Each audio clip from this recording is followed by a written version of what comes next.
Thank you for joining me on such an auspicious occasion. What is the occasion? Nothing. Morning roundup. Wall coffee and wall coffee. And we have begun the process of making the big fries.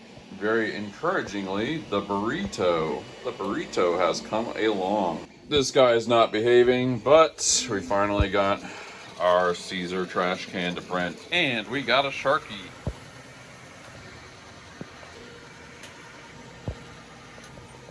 I bet somebody on Spotify has made a playlist of all the sad songs that are at the end of like house episodes. That'd be a really depressing one. I really need a tune-up. I want to get a tune-up before we take the big trip and stuff. I was gonna like take it somewhere for a tune-up, but I remember my uncle, he was tuning up his truck or something growing up. I saw how he did it. Plus, during my homeless days, I did everything but change the spark plugs one time in my 94 Subaru hatchback. So I feel like I can probably do it. I think we're gonna watch some instructional videos when I get back, and then maybe we'll do that in a couple days. Probably save a bunch of money.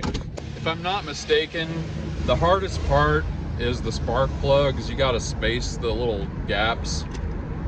There's some kind of like spacing tool, and it seems like there's some tool that you use to get the spark plugs in and out of the engine. I don't know, but it all seems kind of doable. I had a bit of an idea. You know, as I'm looking for appliances to flip and stuff, sometimes I see like incredible deals on pressure washers and stuff, but you know, I'm not sure how easy it is to flip something like that. But early on, that kind of got me thinking like, man, maybe I could use a pressure washer to clean out some of these fridges and stuff. It might be like a faster approach in some cases. But the thing is, of course, you have to have an external garden hose on the house, you know, to hook up a pressure washer. And the house just doesn't have one. So I kind of just let go of that idea. But then I realized, well, actually, I do have garden hose types hookups in the laundry area in the back of the house. Of course, then it's like, well, I'm not gonna lug these appliances all the way around the house and then like do all this stuff. So it occurred to me just to find a decent deal on a 100-foot hose or something like that. And that's what we found back there. 44 bucks, brand new, and it's one of the nice ones too. I actually used to do pressure washing back in the day with the jerky business. There was a lot of stuff that needed cleaned, and I don't know why it never occurred to me to like try and figure out a way to do that with the fridges. To be fair, most of them aren't really that bad, or the chest coolers or all that kind of stuff.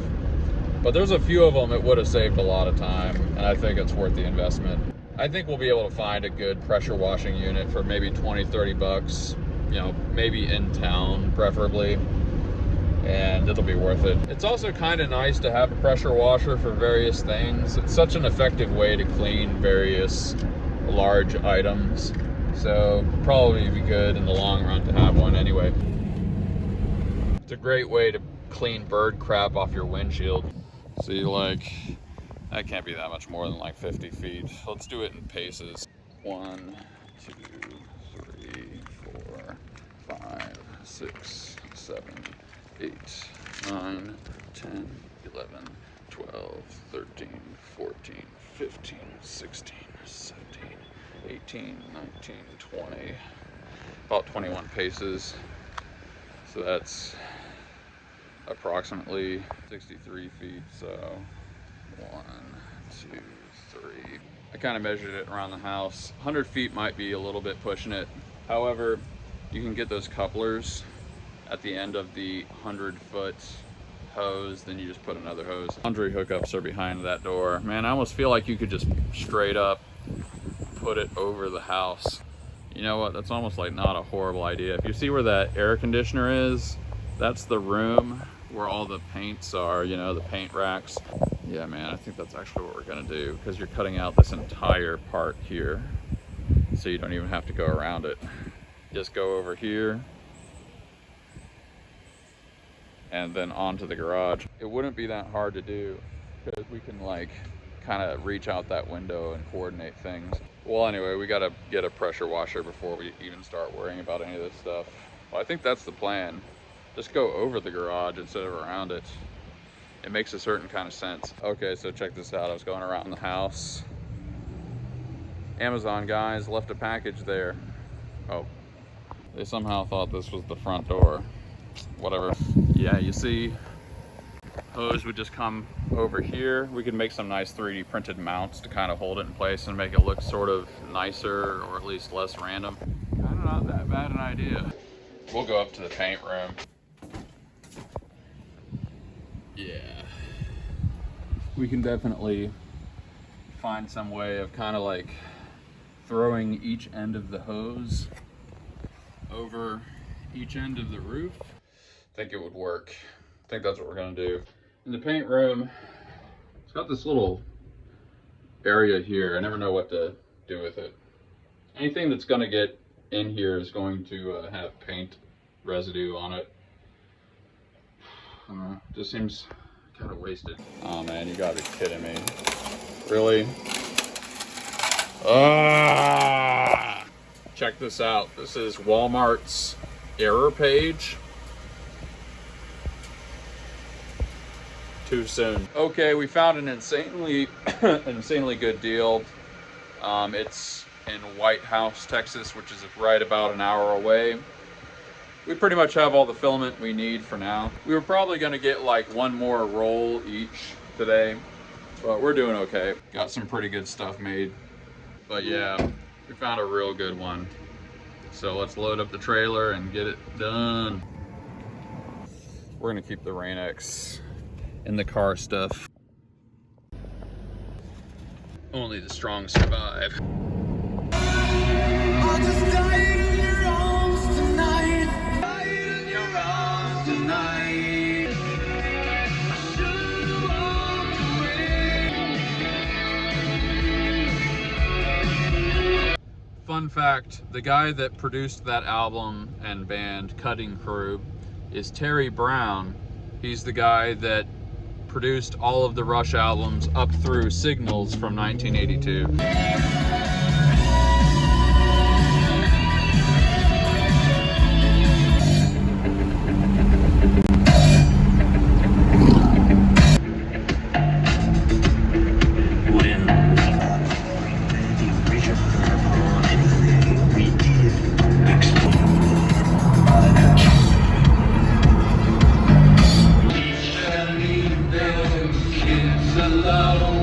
I was kind of never that big a fan of The Wall. Don't get me wrong, it's good, but it's like, it's just so played out. It's not even anything to do with the album itself. It's just that I've heard it so much.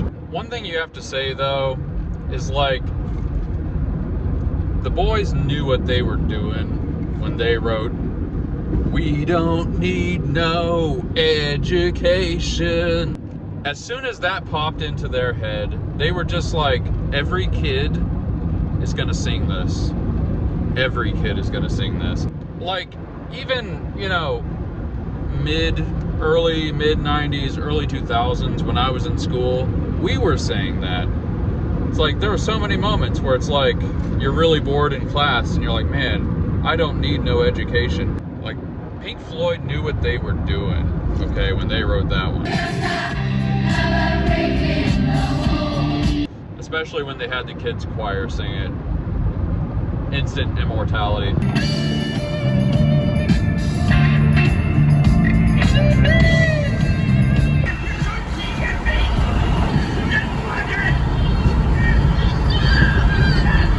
Here we go.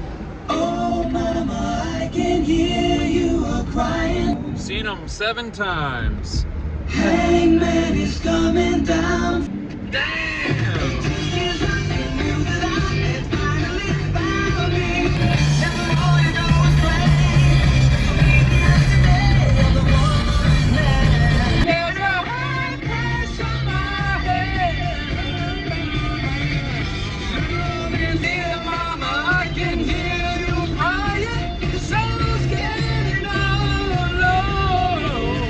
One time I learned every note of this solo.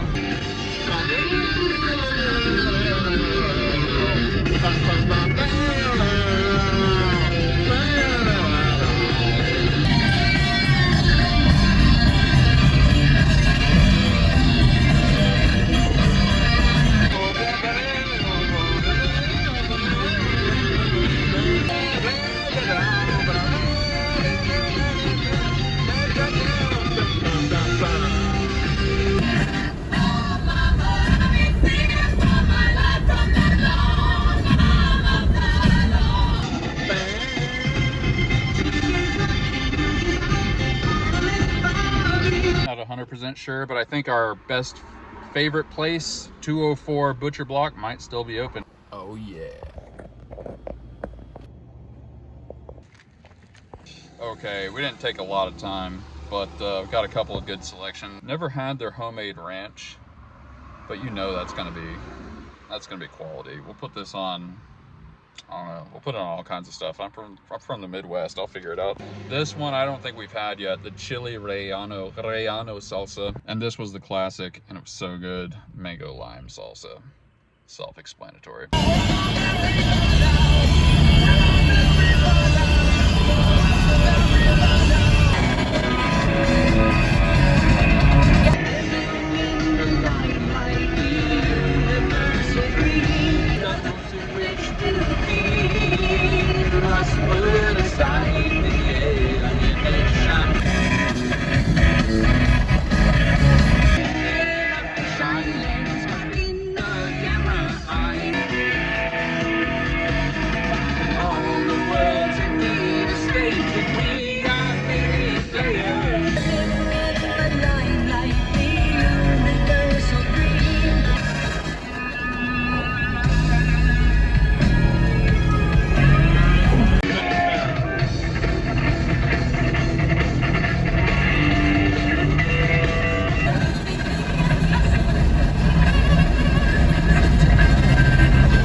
I guess this is Troop, Texas.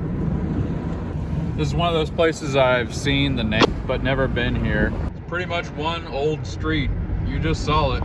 Almost there. Hopefully this will be pretty painless. Get through here. All right, had to drag a big heavy thing out of a guest room in the backyard, but we did it. Feels like I'm being transformed into a professional mover. I wish I could have got a video of it, but there was a place back there that advertised itself as a restaurant and gun shop. If we're ever out here when that's open, we have to go.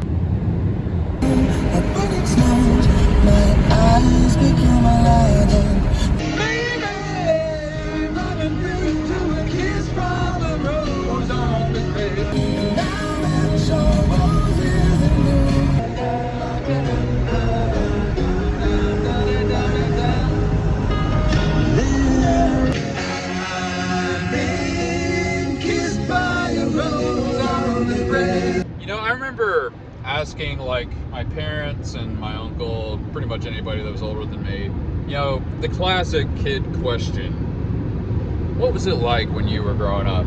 You know, you get a lot of answers, and usually they're like, it was good, but people romanticize it. It wasn't as great as everybody acts like it is. So I was thinking about, like, what if somebody asked me that? What would I say? And I kind of agree. It's like, in some ways, the 90s were sort of, they're very romanticized now. But I'm not gonna lie, it was pretty awesome. If you're a young person watching this and you didn't get to live through the 90s, you missed out. Sorry. It's not helpful for me to say that, but it's true. You know, there's a few songs that represent that to me. Like, one of them is Kiss from a Rose. Another one is Bittersweet Symphony. First time I heard Bittersweet Symphony, I'm like, this is like the greatest song I've ever heard in my life. By the way, here's all of Troop, Texas again, from another angle. Some nice vintage signage. Again, I get it. This is of no comfort. It's really not useful. And it could really only have the potential to discourage you. But the 90s was awesome. Okay, it just was. I'm not gonna lie to you. You know, when I was very young, video games were a thing that lived in like a certain corner of a mall or like a Pizza Hut. They were arcade games. And yeah, sometimes you knew somebody that had like an Atari or had a Nintendo NES.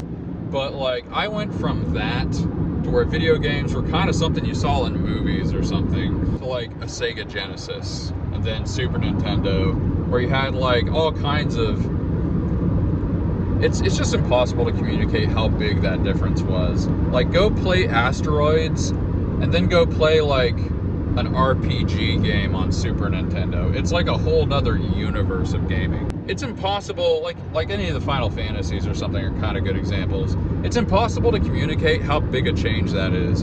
You feel like you're in a world in those games. And we went to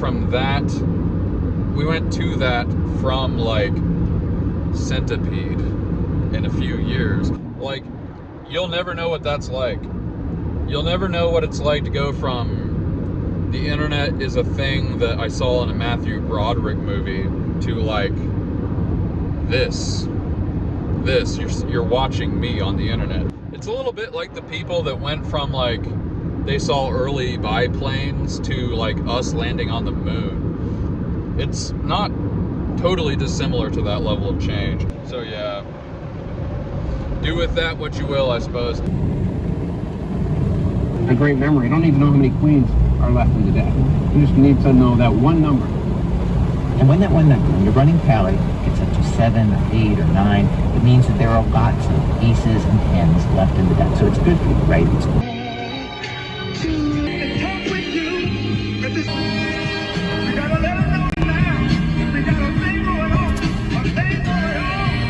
What got me was what Jesus said about Chapter 5, verse 24. Leave there thy gift before the altar, and go thy way. First be reconciled to thy brother, and then come and offer thy gift.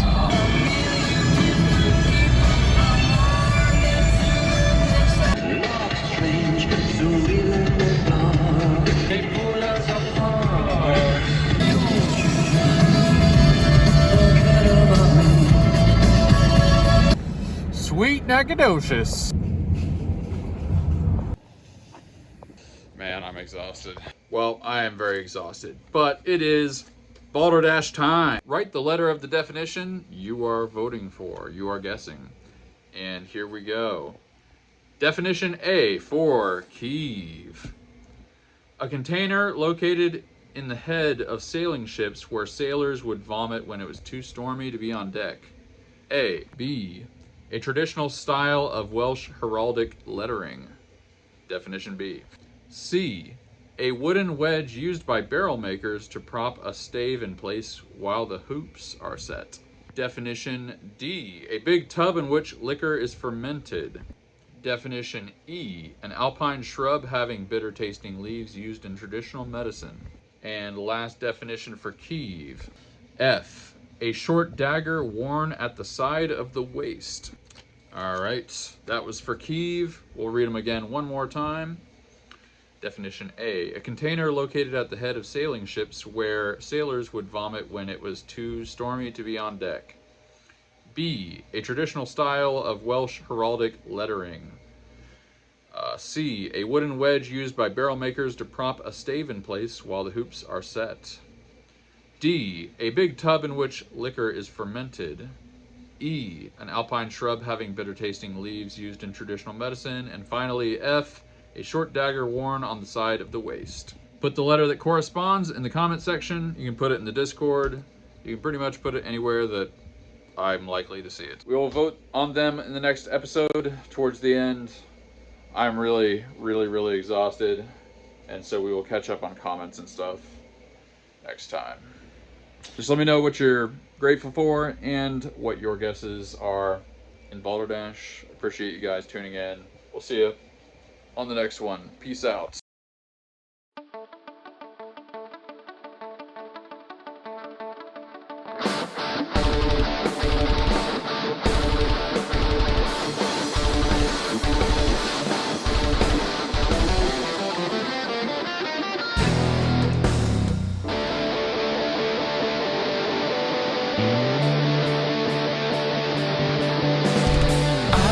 Stay around you. I can't say what I need. This blinding arm of lessons I'm seeing to standing in a moment. What has been is cast aside, frozen there as time reload. I know that you must have died.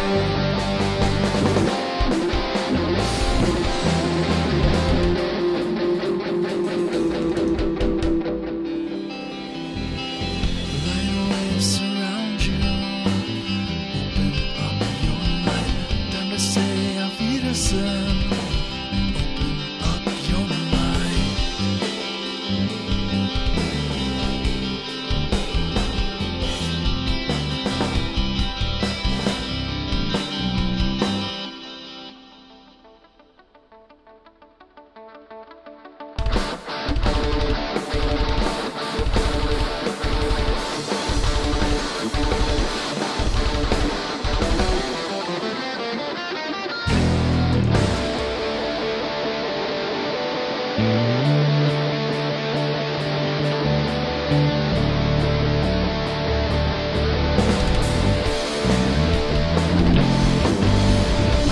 me something precious, find me something free, empty my possessions, everything that we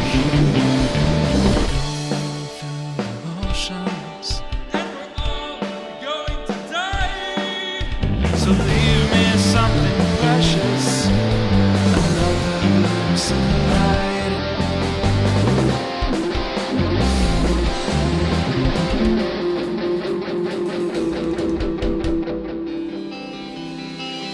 Lions around you, open up your light, time to say a Wiedersehen.